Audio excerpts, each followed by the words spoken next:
प्रिय भक्तों, जय श्री राम। आपका हमारे चैनल अनंतम मंत्र पर हार्दिक स्वागत है। प्यारे भक्तों, भगवान गणेश जी सभी विघ्नों को दूर करते हैं और सफलता के मार्ग को प्रशस्त करते हैं।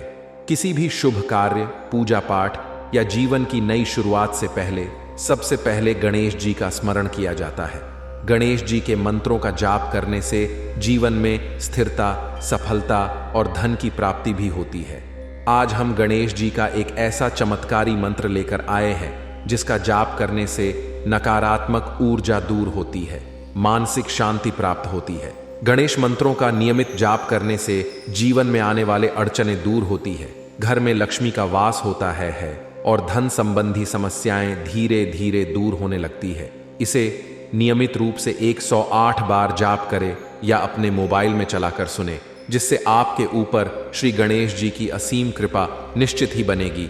इनके मंत्र का जाप करने से जीवन में सफलता तथा कार्य में बाधाएं नहीं आती। तो प्यारे भक्तों, वीडियो अच्छी लगी तो दिल से एक लाइक, साथ ही कमेंट बॉक्स में जय जय श्री गणेश लिखकर भगवान गणेश जी का आशीर्वाद ले और हमारे चैनल अनंतम मंत्र को सब्सक्राइब करना बिल्कुल भी ना भूले। तो आइए भक्तजनों, मंत्र का जाप शुरू करते हैं। ॐ क्लीं गणपते नमः। ॐ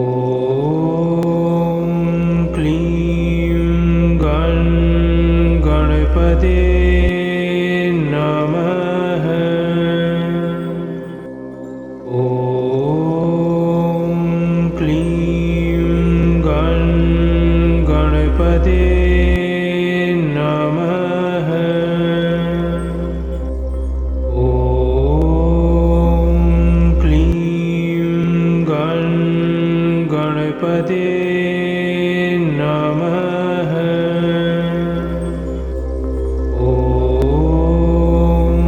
क्लीं गणपते नमः।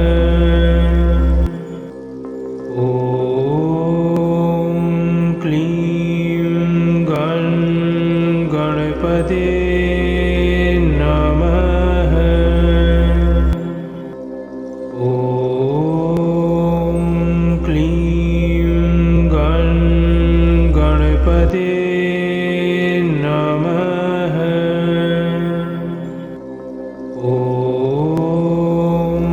क्लीं गणपते नमः। ॐ क्लीं गणपते नमः।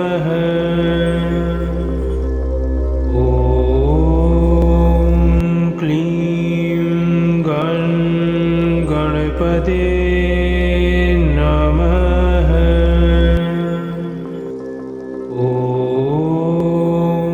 ॐ क्लीं गणपते नमः। ॐ क्लीं गणपते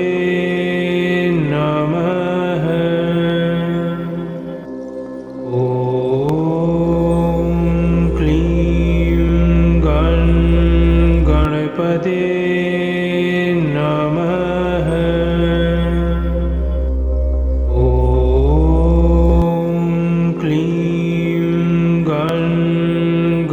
गणपते नमः। ॐ क्लीं गणपते नमः। ॐ क्लीं गणपते नमः। ॐ क्लीं गणपते नमः। ॐ क्लीं गणपते नमः।